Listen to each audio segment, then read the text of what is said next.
All right, guys, welcome to the Investor's Guide of Memphis Real Estate. I'm your host, Dean Harris, and as always, I'm with Douglas Skipworth. How are you, buddy? Hey, man, doing great. We're bringing you this podcast to give you the boots-on-the-ground knowledge and experience to be a successful real estate investor here in Memphis, Tennessee. Please like and subscribe to the Investor's Guide of Memphis Real Estate on our YouTube channel, Spotify, Apple Podcasts, Facebook, wherever you listen to the podcast. Show sponsors are listed on your screen below. We would not be able to do this show without these guys. Key parts of our business in this podcast: Triumph Construction, River City Title, Corland Financial, Crestcore Property Management, and Will Griffin with Griffin, Clift, Everton, and Mashmeyer. Guys, I help buyers and sellers every day. Dean at Crestcore.com. If you have any questions, if you want to get on our buyer profile list, do you have anything to sell here in Memphis, I can help you with both. Dean at Crestcore.com. Hey, bud. Hey, man. Here we go. Well, here we go.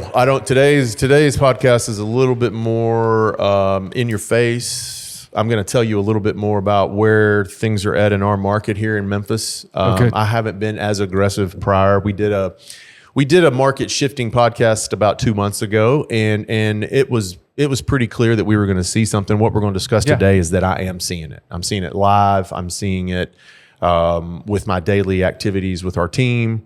And I'm going to talk about this is the front row seat here. Yeah, front all access pass. You want a VIP ticket, backstage passes. Okay, good. I've been lucky enough to obtain a few of those in my day. So this is what that is. You're able to get kind of a behind the curtain scene of a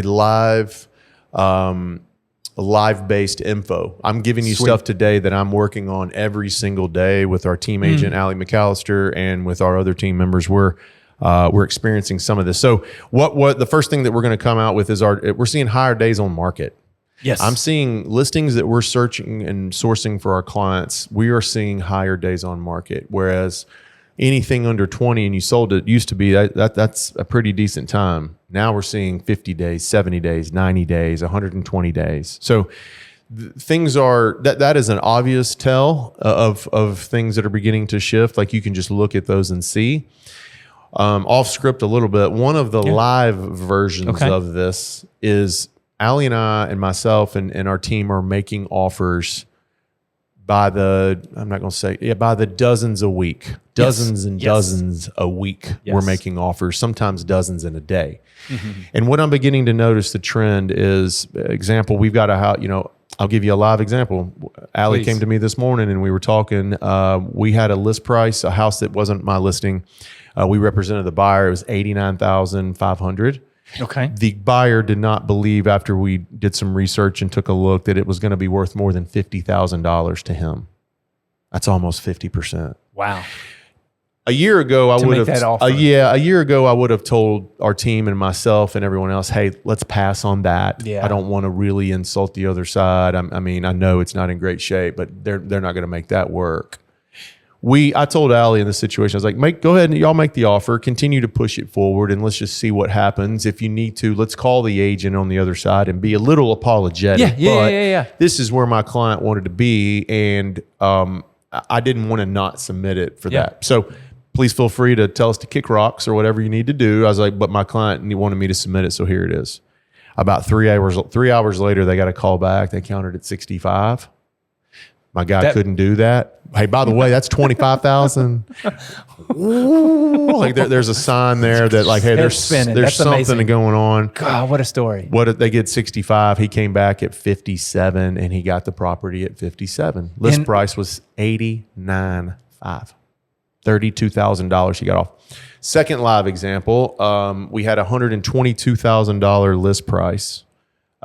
We offered $88,000 and we got it for $110,000. So this was right over here in this Berkeley area, 3122. So that's over $10,000 off. Not everyone is going to be 60 cents on the dollar. So hear me now say that. Yeah. However, we are seeing more and more reductions, acceptance, understanding that we're in a little bit different market. So part of what we're, go ahead. No, you're right on. Yeah, part of what I was going to say is the higher days on market, sellers accepting the lower price. So we just covered those two things, but any offers that we're submitting right now for buyers, I'm way more open to what we were. So if you're a client of mine, and I've got tons of our clients just faithfully listen. So if you're a client, which is the reason why we started this podcast, thank you. But if you're out there listening and you make offers, be more aggressive. I would challenge you if it requires it. Now, the home's in excellent shape. and we can't really stand on anything to ask for a reduction, that one's going to be hard to do. Yeah. But if the home is in need of repairs, it's been on the market for a long time, don't think that we can't get a deal. Yeah. We used to not be able to do that. That's good. I mean, what's so interesting, and I'm going to hit on both of those things you said, was in the past month, the inventory has increased almost 10% over approximately 300 houses. That it went up in a month, which is exactly what you're saying. Oh, yeah. Why buyers and sellers can get deals done now. Sellers are more willing to negotiate. Over the past 6 months, it's the inventory of properties has gone up about 33%. Wow. In the past 6 months since Christmas. And that's over 1,000 houses in Memphis. That ought to ring the biggest bell that you can find. And I think it sounds like it has with your buyers, the ones who are making offers and you guiding them, Allie guiding them to make the appropriate kind of offer. I mean, we're getting to 2016 inventory levels. Which was amazing because I tell you what, that teed us up for about 6 years straight of running hard. 2016 was the last time we have seen. We're at 4,500 available units. At the end of 16, it was 4,700. Yeah, that's amazing. So I mean, if it ticks up another 300, which it did last month, we'd be moving into 2015 area. And we're hitting a dud. We're hitting a inventory. dud market, a small dud because school's about to start. Yeah. So we always see a small 2 to 3 month long dip when school starts. Yeah. So the data supports what you're seeing in the field, but here's the kicker. Remember what you just said about if it's in good shape, there's not much room to negotiate. Okay. Sales price is still the same. It's up 2% from last year. So prices aren't coming down, even though inventory is going up. The levee has not broken. Because those nice, like you said, you can't get a deal on the good properties yet because the prices are still there. But there's inventory building up for the ones that need the work. Man, you're going to be able to get a big discount. Didn't Led Zeppelin tell us that the levee was going to break? It's building up. I'm telling you, it's one of my favorite songs. Is the reason why I play that. But yeah, it is going to break. It's coming, and they're building it up right now. Right. And this is 300. You just quoted 300 a month that we're adding to it. Equation to my buyers are you got to make better offers. You got to make more aggressive offers. This is a time. Now, we're a little off script, but I don't care. This is still good. What you've got to be careful of is when the interest rate drops, everyone else is going to know it too. So I'm not telling you anything that somebody else doesn't already know, but if you're not keeping up with exactly what's going on and have your thumb on it like we do every day, we're in a small pocket where prices have not gone up. No, 2%. Okay. Interest rates are not going down, but buyers are getting desperate. Yes. I'm sorry. Sellers are getting desperate. Sellers are getting desperate. Yeah. So you're entering into a time right now where nothing is moving except the person that really wants to sell. The rate's not cooperating. Inventory's not cooperating because they're building. Buyers are getting more and more options. So sellers are sitting there going, "Oh, here it comes." Yeah. Because and you just gave us numbers to show that it is on the way. You drive down any street in Memphis, and there's a for sale sign. Yeah, and Memphis is a small market. Yeah. So if you go to these bigger places, I was just in Denver, and there's houses for sale. A lot of houses for sale in areas you wouldn't think they'd be for sale. Yeah. So people still need to sell houses. We talked about that a couple weeks ago too. Sometimes you got to sell. And I believe this is the 30th where we thought we were going to see a rate cut tomorrow. I don't think we're going to now from everything I'm hearing. Yeah. I don't believe they're going to. Maybe next month. I do think that. I do. Right. Yeah, they're going to put it off one more. They're showing you the numbers. I think our guy in the Fed's probably holding off as long as he possibly can for whatever reason. But it's coming.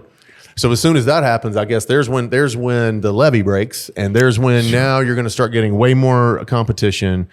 More houses are going to pop up. The sellers are going to be a little bit more snug because they know the rates are lower and people can afford more. So we're right in this pocket. where you can get a house for a pretty good deal, rate maybe not where you want it, but you can fix that. I hate marry the house, date the rate, because for residential people, that's when they told them that during COVID, and it was awful. So like I hated that. But in an investment situation where there's no emotional attachment and it's just a business deal, you can come in and have a business set up where you spend $3 or $4 grand in a year and a half and can save you another couple $100 a month in some cases, right? So I would encourage you just to keep your eye on there. Sellers are now working with more buyers on the inspection process and reductions. I'm now if I can show a legit problem and something that needs to be addressed, I'm now receiving responses of, okay, let's see what we can't work out. A year ago, it was, you'll fix take the next offer. We'll take the next one that will deal with it. Yeah. Right. Now I'm getting the sellers that are way more reactive to a request for a price reduction or something to make the deal work. All right. So that's another thing that's working. Sellers are paying some of the closing cost again. We've talked about some of these are just indicators. Yes. My message today was really about just the live action items that I'm going through every day that is backing up your numbers and backing up what we're saying. And it's changed. Like you mentioned the episode a couple months ago, it's changed. The inventory went up 300 units in a month. That was almost 10%. So, you're kind of the work we talked about earlier, the backstage pass, the front line. You're seeing it in real time, and you're providing that information. That's right. To you viewers. As a buyer, how do you react to this? It's like we've hit some of these things as we've been talking, but if you're a buyer, you're lowering your offers, you're more aggressive. The type of offers, we hadn't really talked about that. Cash, line of credit, hard money. That's way more attractive to a seller. Okay. So then a traditional contingency, appraisal contingency. Yeah. FHA loans in investment world don't really work unless it's a turnkey property. Conventional loans are about the only thing that you can do versus then a hard money loan. Yeah. Lines of credit are working. Just prepare yourself. We've done a few podcasts prior to this talking about getting yourself ready, getting your team ready for what you're going to do. So you can reference back to some of those, but look at a close and quick, painless, way to appeal to the seller. If you want to shine, because you're going to get to where there's more buyers and more people coming into this, so you're going to have to start looking on how to shine, make your offers cleaner, tighter terms, and so forth. So really, it's just about we're shifting. This market is turning. If there's any, I don't usually come on here and sound alarms and bells, but today I kind of am. I do think if you are thinking about investing, you've been talking about investing, maybe you've already talked to me or the team or what have you, I would encourage you stronger than I've encouraged you in the past. Start firing off offers. Yes. Start being more aggressive. Make an offer to a deal that works for you. I don't care. 50 cents on the dollars are tough, right? It needs to be in really bad shape. Right. And rarely is that combo there. But 20 grand off, 15 grand off, adding closing costs to keep your cash in your pocket. Man, I haven't even heard of that in investment world in a long time. I saw one get accepted last week. Guy wanted him to pay $5,000 towards his closing costs. He had a conventional loan. It wasn't in bad shape. And he did it. Yeah. Right. Yes. And he agreed to do and it. The seller agreed to do it. So again, I'm seeing more and more stuff pop up, as we go through our days, and I'll continue to share those things. Yeah, that's good info. Unique opportunity. We're in a situation where you can get that lower price. We've talked about that. Make more offers. We've talked about that too. The opportunity comes. I think you need to be ready. Lower your amounts, tighten up your terms. I just think all of these things in just a roundabout way have got to be a shift that you make in your business. Yeah, it sounds like people have, once you've filled out the buyer profile, then you're starting to get houses. Start making offers. Yeah. We have it set up. If you don't know, we have it set up. You fill out a profile. Based on your buying criteria, we send you this link. You fill it out. I start to send you the houses that match that criteria only. You're going to start to source through those. I've got a way at the bottom of there. You can make an offer. My team will pick it up and write it up and send it to you. It's easy. We don't. And by the way, I usually don't shy away from offers. If you're a brand new investor and you want to make a 50 cents on the dollar offer to try it, shoot it over. You know what I mean? Shoot it over. We'll make it. It's not going to work, but I'll show you. You can get used to the team and the system and how we run our program that is totally 110% set up for the out-of-state investor. Yeah. So That's it's great cool. stuff, man. Just wanted to talk Thank about you. market shifting. Thanks for Appreciate sharing. those facts and details and stuff. Yep. That's good. All right, guys. If you have anything else, you good? All right, man. We'll see you next week. Thanks for tuning in.